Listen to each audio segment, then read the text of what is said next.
In this video, we'll be covering the pay schedule as well as how to navigate to your timesheet and how to fill it out. The first thing we'll adjust will actually be those instructions on how to navigate to your timesheet and complete it. So what we'll go ahead and do is right under the timesheet instructions title in that first sentence, there is a link to an instructional timesheet guide. By clicking on that link, it'll take you to an online PDF that'll go ahead and walk you through the process. This first step listed will have you log into your Stand State portal. So you just go ahead and use your Warrior information to log in. And then once you've been activated in the system, you'll have two dashboards in your Stand State portal. One will be the student dashboard that you've always had access to, and the other will be the employee dashboard. They will sometimes merge upon logging in automatically. However, if they don't for any reason, you'll just want to go ahead and highlight this black toolbar off to the left-hand side, and you can switch between the two dashboards by using these speedometer icons. Once you do have your employee dashboard pulled up, you will have this link, My Stand State Human Resources, listed in this PeopleSoft section in the top left corner of your portal. You'll go ahead and click on that link, and it will take you to another login page where you'll go ahead and use your Warrior information again to log in. Upon logging in, you'll be taken to the PeopleSoft homepage, and in that homepage, there will be a section called Self-Service, and under that self-servicing section, there will be a link called Time Reporting. Under the Time Reporting link, or when you do click the Time Reporting link, it'll take you to another web page that has a section under it called Report Time. And under that Report Time section, there will be a link called Timesheet. By clicking on that Timesheet link, it'll take you to your online timesheet, which will look like this. And you can actually change the view setting of your timesheet by using this drop-down menu right here. The other view settings that we have aside from the week setting are the day setting and the time period setting, which the time period setting is just encompassing the month.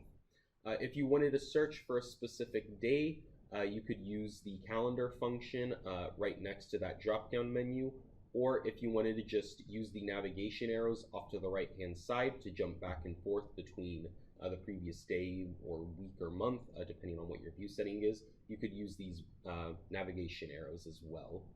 But once you are ready to start logging time onto your timesheet, what you'll go ahead and do is enter the number of hours you worked on the corresponding day into the box listed on the calendar. So you won't actually be clocking in or clocking out, you'll just be reporting the number of hours you worked each day. So once you go ahead and enter in the number of hours that you've worked, what you'll want to make sure that you do is select a time reporting code. The purpose of the time reporting code is to assist payroll in identifying what kind of hours you're working. And as a student assistant, you'll almost always use REG for regular hours worked. When payroll sees that time reporting code, they'll know that you're working your scheduled hours. So you'll want to make sure that you have your time reporting code filled out with your logged hours. And then once you've logged in the amount of hours that you wanted to log in, you can go ahead and either save them for later if you didn't want to submit them just yet, or you could go ahead and submit those.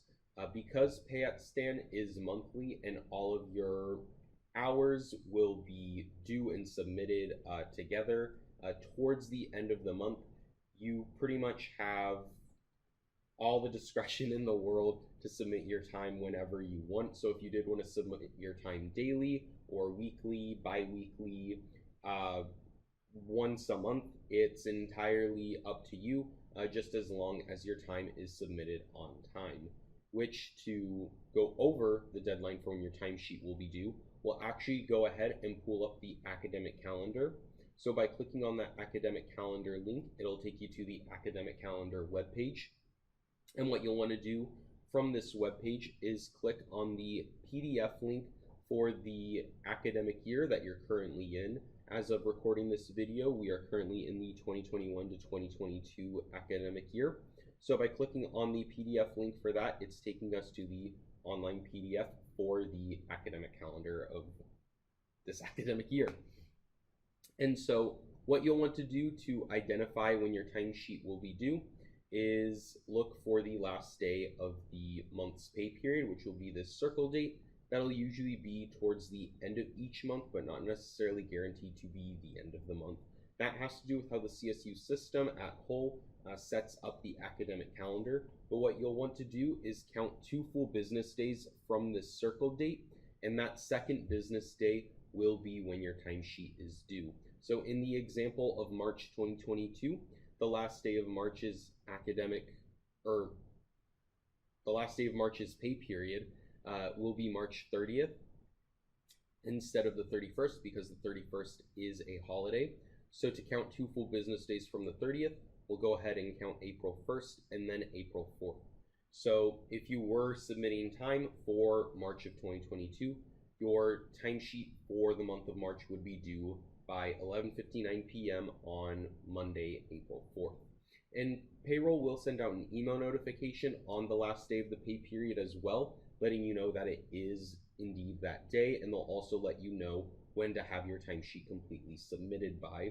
If you do end up submitting your timesheet late, your paycheck will potentially be late as well. So you'll just want to make sure that you have your timesheet submitted on time. But once your time has been submitted, your pay will be issued in the following month.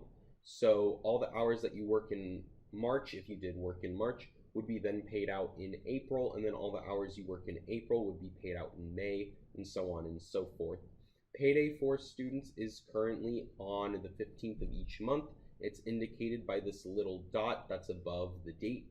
However, if the 15th were to ever fall on a Saturday, then payday would be on Friday the 14th, or if the 14th and 15th made up the weekend, then payday would be on Monday the 16th instead. And payroll will send out an email notification letting you know when, where, and how to pick up your paycheck if you are going to be picking up a paper check. Something else I did want to mention is that we do offer direct deposit here at CSU Stanislaus. However, it does take 30 to 90 days to fully process. So because of that, your first paycheck will guaranteed be a live paper check that'll need to be picked up. Or if picking up your paycheck isn't ideal for any reason, we do offer mailing as an option.